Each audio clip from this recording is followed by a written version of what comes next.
வணக்கம். இந்திய அரசாங்கத்தின் அறிவியல் தொழில்நுட்பத்துறை, விக்யான் பிரசார் மற்றும் காரைக்குடி அழகப்பா பல்கலைக்கழகம் இணைந்து வழங்கும் அனுபவம் மூத்த குடிமக்களுக்கான சிறப்பு நிகழ்ச்சிகள். நிகழ்ச்சியின் கருத்தாக்கம் டாக்டர் ஆர். ஸ்ரீதர். ஆலோசனையாளர் மிஸ் கௌசல்யா.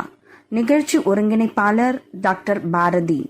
நேயர்களே, டாக்டர் ஷர்மி மனநல மருத்துவர் அவர்கள் நிகழ்ச்சியிலிருந்து ஒரு சிறிய பகுதியை கேட்போம். வணக்கம் மேடம். இப்போ இன்னைக்கு பாத்தீங்கன்னா முதியோர்களிடையே மனநல சம்பந்தப்பட்ட பிரச்சனைகள் கொஞ்சம் அதிகமாவே இருக்கு. அவங்க மனதளவுல நிறைய சோர்ந்து போயிடுறாங்க, நிறைய விஷயங்கள் அவங்களுக்கு கஷ்டமா ஃபீல் பண்றாங்க. அவங்களுக்கு வரக்கூடிய மனநல பிரச்சனைகள் என்னென்ன, அந்த நோய்கள் என்னென்ன அப்படின்றத பத்தி எங்களுக்கு சொன்னீங்கன்னா நல்லா இருக்கும். ஃபர்ஸ்ட் அதாவது வயதானவங்க அப்படின்னு நம்ம பார்த்தாலே 60 வயசுக்கு மேலானவங்க. இப்போ பாத்தீங்கன்னா இப்ப இருக்கிற காலகட்டத்துல நிறைய அட்வான்ஸ்ட் மெடிசின்ஸ் இந்த மாதிரி எல்லாம் வந்ததுனால எல்லாரோட ஆயுளுமே ஆல்மோஸ்ட் அதிகமா தான் இருக்கு. 60 இயர்ஸ்க்கு மேல நிறைய பேர் இருக்காங்க. அந்த பாப்புலேஷன் இப்ப இன்க்ரீஸ் ஆயிட்டு தான் இருக்கு. அதுவும் இல்லாம அவங்களுக்கு பாத்தீங்கன்னா that is also the age of retirement. பாத்தீங்கன்னா 60 வயசுக்கு மேல பாத்தீங்கன்னா அதுதான் ரிட்டையர்மெண்ட் ஏஜ்னு சொல்லுவோம். இவங்களுக்கு பாத்தீங்கன்னா ஃபர்ஸ்ட் அந்த அட்ஜஸ்ட்மெண்ட் இஷ்யூஸ் இருக்கும். அவங்களுக்கு ஒரு ரொட்டீன் முன்னாடி இருந்திருக்கும். காலையில இத்தனை மணிக்கு எழுந்திருக்கிறது, அப்புறம் வேலைக்கு போறது, அப்புறம் வீட்டுக்கு வர்றது, வீட்டுல இருக்கவங்கள பாத்துக்கிறது, இப்படி ஒரு ரொட்டீன்ல இத்தனை வருஷமா அவங்க போயிட்டு இருந்திருப்பாங்க. படிச்சு முடிச்ச காலகட்டத்திலயோ இல்ல ஆரம்ப காலத்திலயோ ஒரு அட்லீஸ்ட் ஒரு 40 வருஷத்துக்காச்சும் இந்த மாதிரி அவங்களுக்கு ஏதாவது ஒரு வேலை காலையில இருந்து ஈவினிங் வரைக்கும் இருந்துகிட்டே இருக்கும். அவங்கள திடீர்னு 60 வயசுக்கு மேல வீட்லயே இருங்க, வேலைக்கு போக வேண்டாம் அப்படின்னு சொல்றது அதுவே அவங்களுக்கு கொஞ்சம் மன உளைச்சலை ஏற்படுத்தும். ஏன்னா இப்போ அவங்களுக்கு முன்னாடி இந்தந்த வேலை இந்தந்த டைம் பண்ணணும்னு இருக்கும். இப்போ பாத்தீங்கன்னா அந்த வேலைகள் இருக்காது, நிறைய ஃப்ரீ டைம் இருக்கும். இந்த ஃப்ரீ டைம்ல அவங்களோட பசங்க வேலைக்கு போவாங்க, வீட்டுல தனிமையில இருப்பாங்க. இந்த தனிமைனாலே அவங்களுக்கு டிப்ரெஷன் வரலாம். அதுவும் இல்லாம இந்த அட்ஜஸ்ட்மெண்ட், இப்போ முன்னாடி வேலை இருந்தது இப்போ இல்ல, இதனால நிறைய யோசிக்க தோணும். அவங்க இது இல்லாம வீட்டுல பண கஷ்டம் அந்த மாதிரி எல்லாம் இருந்துச்சு. அப்ப இதுக்கப்புறம் அவங்களால வேலைக்கு போக முடியாது அப்படின்ற ஒரு சூழ்நிலை வரும்போது அப்பயுமே அவங்க கவலை, இதனால அவங்க கவலை ரொம்ப அதிகமாகி அப்பயும் அவங்களுக்கு டிப்ரெஷன் வரலாம். அது இல்லாம ரொம்ப ஹை அச்சீவ்மெண்ட் நிறைய சாதிச்சிருக்காங்க, நிறைய ஒர்க் பண்றவங்க, எந்நேரமும் உழைச்சிட்டே இருக்கணும், எந்நேரமும் ஏதாச்சும் சுறுசுறுப்பா வேலை பார்த்துட்டே இருக்கிறவங்கள இப்போ ரிட்டையர்மெண்ட்னு சொல்லி அவங்கள வீட்லயே இருக்க சொன்னோம்னா அதுவுமே அவங்களுக்கு ஏத்துக்க முடியாது. அதுவுமே அவங்களுக்கு ஸ்ட்ரெஸ்ஃபுல்லா இருக்கும். சோ இந்த டிப்ரெஷன் ஒரு முக்கியமான மனநல நோய் வயசானவங்களுக்கு வர்றதுல. அதுக்கப்புறம் இன்னொரு குரூப் ஆஃப் டிசார்டர்ஸ் இல்ல பிரச்சனைன்னு பாத்தீங்கன்னா பதட்டம், ஆங்ஸைட்டி டிசார்டர்ஸ் சொல்லுவோம். இந்த பதட்டம் நிறைய காரணத்தினால இருக்கலாம். அதுக்கப்புறம் இன்னொரு முக்கியமான பிரச்சனை, இந்த வயசானவங்களுக்கு மட்டுமே வரக்கூடிய பிரச்சனை டிமென்ஷியான்னு சொல்லுவோம். இந்த டிமென்ஷியா என்னன்னா ஞாபக மறதி பிரச்சனை. சோ இது எல்லாருக்குமே வயசானவங்களுக்கு நார்மலா இருக்கும். அது குறிப்பிட்ட அளவுக்கு மேல போய் அவங்களுடைய ஃபங்க்ஷனிங், அவங்களுடைய தின வேலைகள் குளிக்கிறது, பல்லு விளக்குறது, சாப்பிடுறது, அவங்களே பாத்துக்கிறது, இல்ல ஒரு இடத்துல இருந்து இன்னொரு இடத்துக்கு போறது, பணம் செலவு பண்றது, இது எல்லாமே பிரச்சனை வரும்போது அது நம்ம டிமென்ஷியான்னு சொல்லுவோம். இந்த ஞாபக மறதினால அவங்களோட ஞாபக மறதி மட்டும் இருக்காது, இந்த டிமென்ஷியால மத்த இன்னும் சில பிரச்சனைகள் இருக்கும். அதை நம்ம டீடைல்டா அப்புறம் பார்க்கலாம். பட் இதனால அவங்களோட வேலைகளும் பாதிக்கப்படும் போது அப்போதான் அந்த ஞாபக மறதி டிமென்ஷியானால, இந்த ஞாபக மறதினால அவங்க வேலையெல்லாம் பாதிக்கப்படும் போதுதான் நம்ம மருத்துவர்கிட்ட இட்டுட்டு போய் வைத்தியம் பார்க்கணும். அதுக்கு மேல விட்டா அது இன்னும் தான் வளர்ந்துட்டே போகும். இது மட்டும் இல்லாம இந்த வயதானவங்க சூசைட் பண்ணிக்கிற ரிஸ்க் அதிகம் இந்த ஏஜ் குரூப்ல. சோ அதையுமே நம்ம அப்சர்வ் பண்ணணும். யாரு ரொம்ப வல்னரபிளா இருக்காங்க, இல்ல ரொம்ப அதிக ரிஸ்க் அவங்களுக்கு இருக்கு சூசைட் பண்ணிக்கிறதுக்கு. சோ அவங்கள நம்ம கண்காணிச்சு அதுக்கு ப்ராப்பர் ட்ரீட்மெண்ட் அதுக்கு எடுக்கணும். ஓகேங்களா? சோ இதெல்லாம் இல்லாம வயசானாலே கொஞ்சம் தூக்க பிரச்சனை அதிகமாயிடும். சோ அந்த தூக்க பிரச்சனைக்கு எப்படி, இந்த தூக்க பிரச்சனைனாலே பல பிரச்சனைகள் வரும். சோ அதை எப்படி டீல் பண்றது அப்படின்றத பாக்கணும்.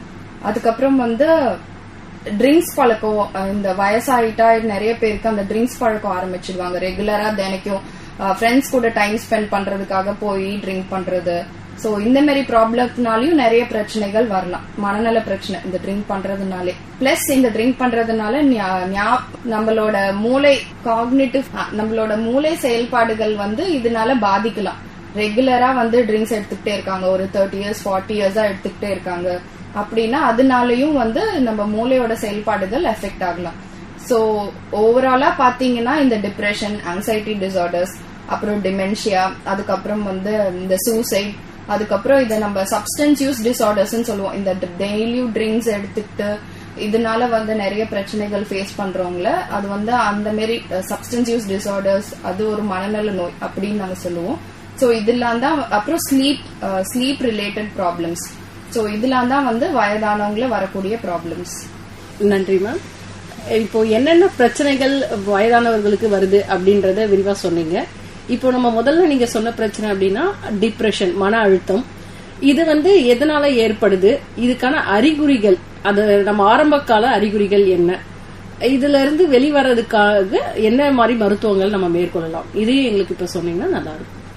சோ டிப்ரெஷன் எல்லாருமே வந்து ஒரு கட்டத்துல எப்பயாச்சும் சொல்லிருப்பாங்க, சோகமா இருந்தா நான் இப்ப டிப்ரெஷனா இருக்கேன், இல்ல எனக்கு இப்போ ரொம்ப வந்து மன கஷ்டமா இருக்கு அப்படின்னு. சோ ஆனா டிப்ரெஷன்னா என்ன ப்ராப்பரா அப்படின்னு பார்த்தோம்னா வந்து அவங்களுக்கு மனக்கவலை இருக்கும்.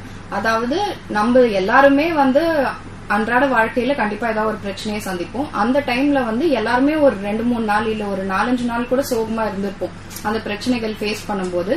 ஆனா டிப்ரெஷன் எப்ப சொல்றோம்னா அந்த மனக்கவலை வந்து அன்றாட ஒரு அட்லீஸ்ட் ஒரு 2 வாரத்துக்கு தொடர்ந்து இருக்கு, நாள் ஃபுல்லா அவங்க வந்து கவலையாவே இருக்காங்க, அவங்கள சுத்தி சந்தோஷமான விஷயம் நடந்தாலுமே அவங்களால அதை ஏத்துக்க முடியல, அவங்களால வந்து அதுல கலந்துக்க முடியல, அவங்களோட மனநிலை வந்து சோகமாவே இருக்கு, கவலையாவே இருக்கு. அது இல்லாம அவங்களுக்கு அவங்களோட வேலைகள் செய்யவே வந்து டயர்டா இருக்கு. இதுக்கு முன்னாடி சுறுசுறுப்பா இருந்த ஆளு இப்போ இந்த மனக்கவலையினால ரொம்ப டயர்டா ஃபீல் பண்றாங்க, அவங்களோட வேலை செய்யவே அவங்களுக்கு வந்து எனர்ஜி இல்ல. அதுக்கப்புறம் ஆர்வம் இல்லாதது, முன்னாடி வந்து அவங்களுக்கு பிடிச்ச விஷயங்கள்லாம் இப்ப வந்து செய்யறதுக்கு அவங்களுக்கு விருப்பம் இல்லாம, இஷ்டம் இல்லாம, ஆர்வமே இல்லாம இருக்கிறது. அதுக்கப்புறம் அவங்களுக்கு பசியும் முன்னாடி எடுத்ததை விட இப்ப கொஞ்சம் குறைவா எடுக்கிறது, இல்ல வந்து பசியே எடுக்காம இருக்கிறது, இல்ல வந்து தூக்கம் வந்து தூக்கம் வர்றதுக்கு லேட் ஆகுறது, இல்ல தூங்குறது நைட்ல திடீர்னு முழிப்பு வந்துடுறது, முழிப்பு வந்துட்ட பிறகு தூக்கம் இல்லாம இருக்கிறது, இல்ல காலையில வந்து இப்போ ஒரு 6 o'clock 7 o'clock எழுந்திருக்காங்கன்னா அதுக்கு முன்னாடி ஒரு 4 o'clock 5 o'clock போலயே தூக்கம் கலைஞ்சிடுறது, அதுக்கு மேல தூக்கம் இல்லாம இருக்கிறது. அதுக்கப்புறம் வந்து தற்கொலை எண்ணங்கள், இவ்ளோ பிரச்சனை இருக்கு, நம்ம ஏன் வந்து இருக்கணும், இதனால இந்த பிரச்சனையில இருந்து நம்மளால மீண்டு வர முடியாது. சோ இது எல்லாமே வந்து டிப்ரெஷனுக்கான அறிகுறிகள். நேர்களே, இந்த நிகழ்ச்சியை பற்றி என்ன சொன்னார்கள்?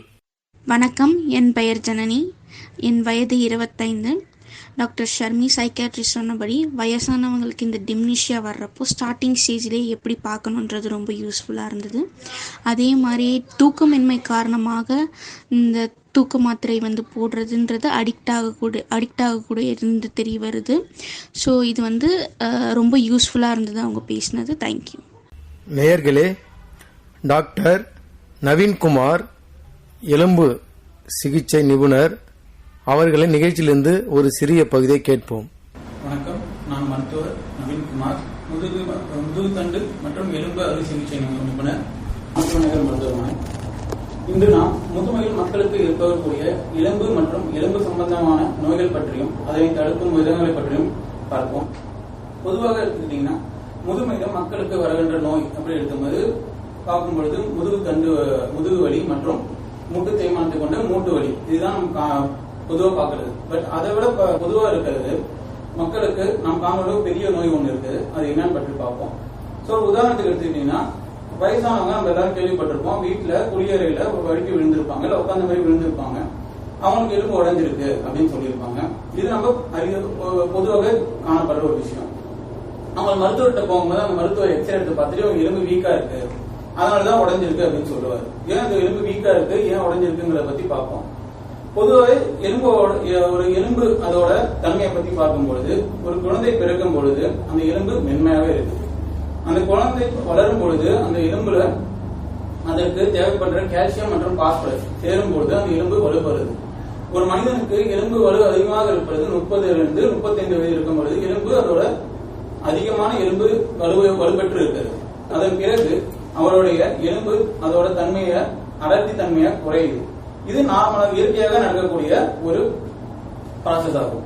சோ அந்த எலும்பு தேய்மானம்ங்கிறது 45 பெண்களை பொறுத்த வரைக்கும் மாதவிடாய் நின்ற பிறகு 45 வயது அடைந்த பெண்கும், ஆண்களுக்கு 50 இல்ல 55 வயது பிறகும் எலும்பு தேய்மானம் ஆரம்பிக்கின்றது. இப்பொழுது இந்த எலும்பு தேய்மானம் இயற்கையாக ப்ராசஸ் எலும்பு தேய்மானம் இதன் சீரான வேகத்தில் நடக்காம அதிகப்படியான வேகத்தில் நடக்கும் பொழுது அந்த எலும்பு தேய்மானம் அதிக விரிவாக நடந்து அந்த எலும்போட அடர்த்தி மிகவும் வேகமாக குறைகிறது. இதைத்தான் நாம் எலும்பு குறை நோய் அல்லது ஆஸ்டியோபோரோசிஸ் என்று சொல்றோம்.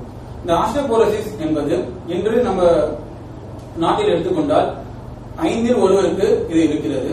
சோ இதற்கு முக்கியமான காரணம் என்னன்னு பாத்தீங்கன்னா, அந்த எலும்பு வேகமாக ரொம்ப கூடிய வேகத்துல அதோட அடர்த்தி குறைந்து அவருடைய எலும்பு ரொம்ப பலவீனம் அடைகிறது.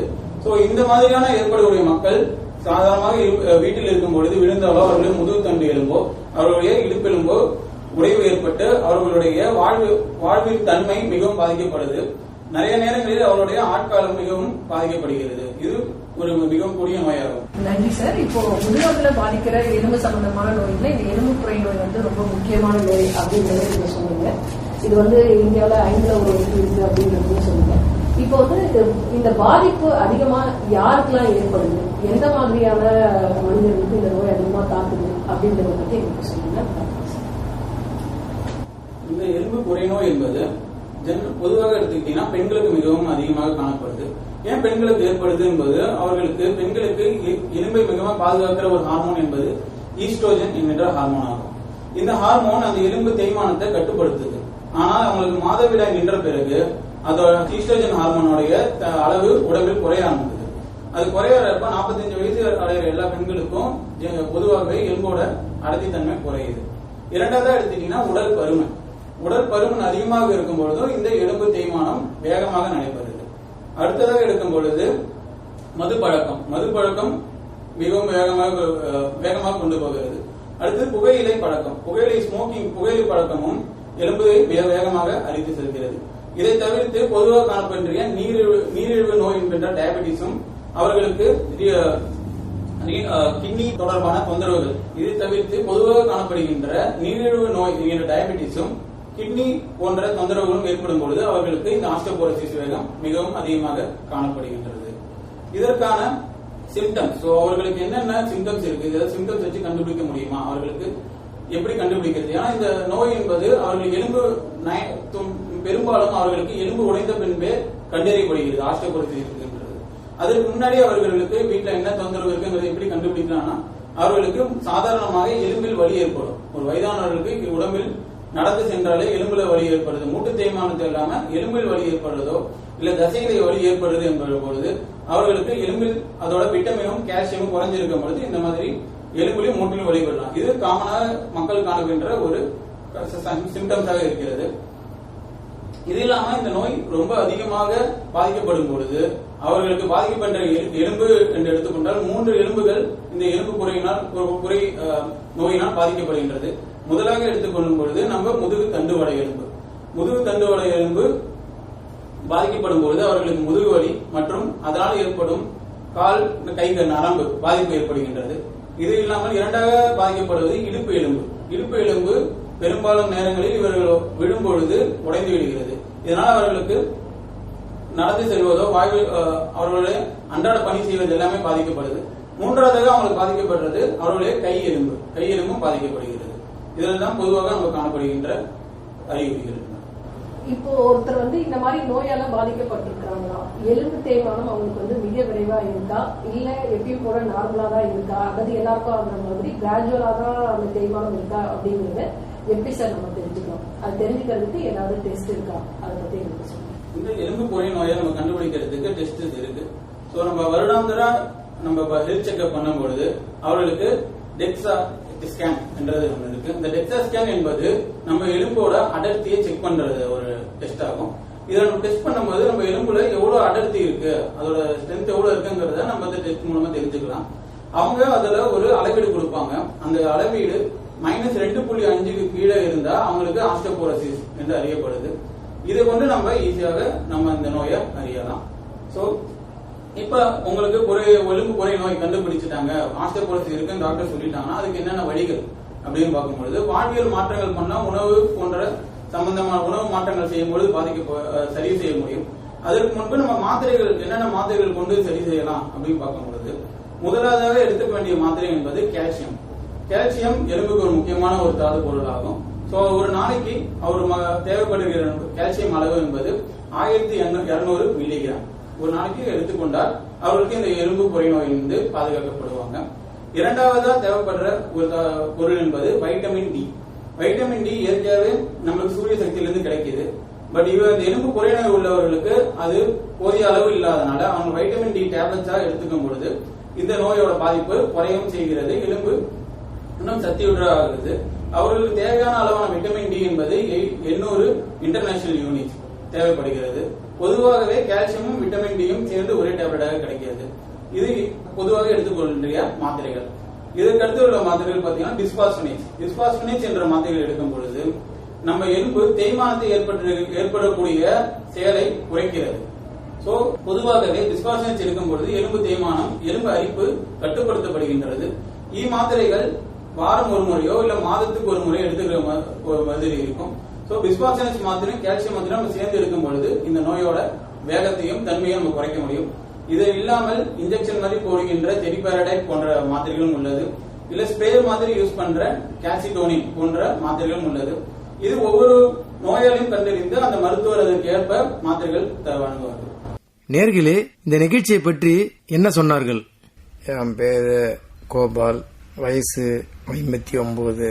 நான் டாக்டர் நவீன்குமார் அவர்களின் நிகழ்ச்சி நிலா சமுதாய வானொலியில அனுபவ நிகழ்ச்சியில கேட்டேன். டாக்டர் வயதானவர்களுக்கு எலும்பு சம்பந்தமான நோய்கள் எப்படிலாம், என்னென்ன நோய்கள்லாம் வரும், அதை எப்படி சரி பண்றதுன்றது மாதிரி விளக்கமா சொன்னாங்க. நம்மவும் பயனுள்ளதா இருந்தது. இந்த நிகழ்ச்சி கொடுத்த டாக்டர் நவீன்குமார் அவர்களுக்கும் நிலா சமுதாய வானொலிக்கும் என் நன்றியை தெரிவித்துக் கொள்கிறேன். நன்றி, வணக்கம்.